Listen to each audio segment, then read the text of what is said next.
नमस्कार दर्शक मित्रों, मैं आपका स्वागत आपके YouTube चैनल में करता हूं, जहां पर विविध पर्वों के और त्योहारों के भी वीडियो बनाए जाते हैं। राशिफल तो रहता ही है और एक स्पेशल प्रोग्राम के भी वीडियो रहते हैं। यहां पर आज अक्षय तृतीया का वीडियो मैं जो बता रहा हूं कि अक्षय तृतीया क्यों मनानी चाहिए, क्या है उसका रहस्य और किस तरह से आप अक्षय तृतीया का पर्व मनाकर अपने घर में सुख समृद्धि ला सकते हैं। यह तीनों चीज आप कैसे पाएंगे, इसके बारे में हम बताने जा रहे हैं। न क्षयम अक्षयम। पहले हम भगवान परशुराम की आज जयंती है, साथ में अक्षय तृतीया, दोनों चीज आज ही हैं। पहले हम भगवान विष्णु को याद करेंगे। नमोस्तवनन्ताय सहस्रमूर्तये सहस्रपादाङ्क्षिशिरोर्बाहवे सहस्रनामे पुरुषाय शाश्वते सहस्रकोटि युगधारिणे नमः। भगवान जो युग को धारण करने वाले, ऐसे भगवान को हम वंदन करते हैं। मित्रों, यह अक्षय तृतीया यानी न क्षयम इति अक्षयम, जिसका अंत नहीं होता, जिसका क्षय नहीं होता, उसी को हम अक्षय कहते हैं। यह जो त्रिज तिथि है, ये वास्तव में वैशाख शुक्ल पक्ष की तृतीया तिथि कही जाएगी और त्रेता युग का प्रारंभ आज के ही दिन हुआ था, ऐसा शास्त्रों में वर्णन मिलता है। यानी अक्षय तृतीया का दिन ही त्रेता युग का प्रारंभ का दिन है और भगवान परशुराम की जन्म तिथि भी आज ही मानी जाती है। पृथ्वी पर चरचरा जगत की बात अगर करें, ज्योतिष शास्त्र में इसे बिन मांगा मुहूर्त कहा जाता है।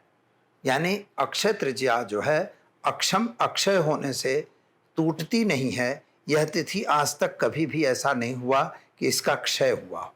तिथि क्षय का एक विधान ज्योतिष में है कि जब तिथि सुबह और शाम न देख पाए, शाम को ही रहे, दूसरा दिन न देख पाए, तो उसे क्षय तिथि कहते हैं। लेकिन वैशाख शुक्ल पक्ष की जो तृतीया है, यह इसके लिए ऐसा कभी हुआ नहीं है। तो यही इसका प्रमाण है कि यह तिथि अक्षय है और इसी दिन त्रेता युग का प्रारंभ हुआ था। इस दिन को ऐसा माना जाता है कि जो कुछ भी हम करेंगे, जैसे आपने दान दिया तो वह दान अक्षय रहेगा, आपने कोई पुण्य काम किया, वह पुण्य काम भी आपका अक्षय रहेगा, किसी को आपने भोजन कराया, वह भी अक्षय है, आपने अगर कोई वस्तु, सोना है, चांदी है या कुछ भी चीज़ आप खरीदते हैं, तो वह भी आपके घर में अक्षय रहेगा। इसलिए इस तिथि को हम विशेष महत्व देते हैं। शास्त्रों के हिसाब से इस तिथि में भगवान विष्णु का पूजन किया जाता है, माता लक्ष्मी का भी पूजन होता है, आपके घर में कुछ वस्तुएं खरीदी जाती हैं और शादी ब्याह के संबंध में भी इस तिथि को महत्वपूर्ण माना जाता है। यानी इस तिथि को कोई मुहूर्त देखने की आवश्यकता नहीं है, कोई लग्न या कोई चंद्रमा देखने की जरूरत नहीं होती, आप अपना कार्य कर सकते हैं। और मुहूर्तों का प्रारंभ भी आज से हुआ। भगवान बद्रीनारायण का पट भी आज खुलता है। बद्रीनारायण के बारे में तो जान जाता है कि जब वह पट बंद होता है, तो जो पट बंद होने के बाद आज जब खुलता है, तो वहाँ पर फूल, मालाएं और साथ में घी का दीपक जलता रहता है। यानी 6 महीने बंद के बाद भी वहाँ दीपक बंद नहीं होता। यानी भगवान नारद वहाँ पूजा करने आते हैं, ऐसी एक मान्यता है। तो जो यह सत्य दिखता है, तो आज भगवान बद्रीनारायण का पट भी खुलेगा, हिमालय की 4 धाम की यात्राएं भी शुरू हो जाएंगी। यानी यह पर्व एक बहुत महत्वपूर्ण पर्व माना जाएगा। मित्रों, घर में लक्ष्मी को स्थिर करने के लिए हमें क्या करना चाहिए? तो जैसे श्री सूक्त का प्रयोग है, श्री लक्ष्मी यंत्र का प्रयोग है, यंत्र वगैरह धारण करना चाहिए, कुबेर कुलड़ी होती है उसका पूजन करना चाहिए और घर में छोटे बड़े हवन वगैरह करते रहना चाहिए। यह अक्षय तृतीया का पर्व अत्यंत महत्वपूर्ण पर्व इसीलिए है।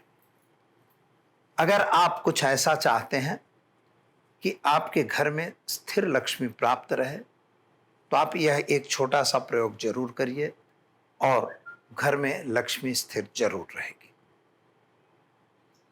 सबसे पहला यह प्रयोग है कि आपको नियमित रूप से अपने पूजा स्थल में गूगल की धूप देनी है। दूसरा यह एक नियम बना लीजिए कि आपके घर में घी का दीपक अवश्य जलाइए। भले वह 5 मिनट ही जले, लेकिन दीपक जलाना जरूरी है आपके पूजा रूम में, अपने घर में। अगर लक्ष्मी को अक्षय रखना है, लक्ष्मी आपकी टूटती नहीं है, यह देखना है, तो यह भी आपको करना होगा। जो भी आपके इष्ट हैं उनका पूजन जितना भी हो सके उतना आप करते रहिए। और एक सामान्य प्रयोग है जो अक्षय तृतीया के दिन आप कर सकते हैं, और उसमें 7 गोमती चक्र, 7 पीली कौड़ी, 7 कमलगट्टे और 7 काली हल्दी उस पे रखना है और कुमकुम से उन पर चंदन लगाना है। ऐसा करके और ओम ह्रीम नमः इस मंत्र का जप करना है कम से कम 11 माला, और उतनी ही इलायची और लौंग दोनों चीज उसी में रखनी है, यानी 11 लौंग और 11 इलायची। 11 सिक्के, रुपए के जो सिक्के होते हैं वह भी आप उस पर रख दीजिए। रुपए रखिए, 2 रुपए रखिए, 5 रुपए रखिए, 10 रुपए रखिए, कोई प्रश्न नहीं है, लेकिन 11 नग उनको रखना है। इसके बाद उसको गांठ लगा के बांध देना है। गूगल की धूप देनी है। गूगल की धूप देकर उसे आप अपनी तिजोरी में जहां पर पैसे रखते हैं वहां पे आप उसको स्थिर रख दीजिए। ऐसा करने से आपके घर में लक्ष्मी की स्थिरता प्रारंभ हो जाएगी। हमारे यहाँ भी इस चीज को बनाया जाता है, जरूरत है तो आप यहाँ से भी मंगवा सकते हैं। उसका मंत्र जाप वगैरह के 4 जाप को भरने पड़ते हैं। तो दर्शक मित्रों, इस तरह से अक्षय तृतीया का पूजन करिए और माता लक्ष्मी का पूजन, भगवान विष्णु का पूजन यहाँ पर किया जाता है और अपने घर में सुख समृद्धि को बुलाया जाता है। श्री सूक्त का पाठ और पुरुष सूक्त के पाठ आपको करने चाहिए। वीडियो आपको कैसा लगा? अगर अच्छा लगा तो इसे लाइक, शेयर, कमेंट जरूर करिए।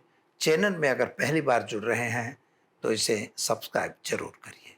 दीजिए आचार्य दुर्गा प्रसाद शास्त्री को इजाजत। नमस्कार।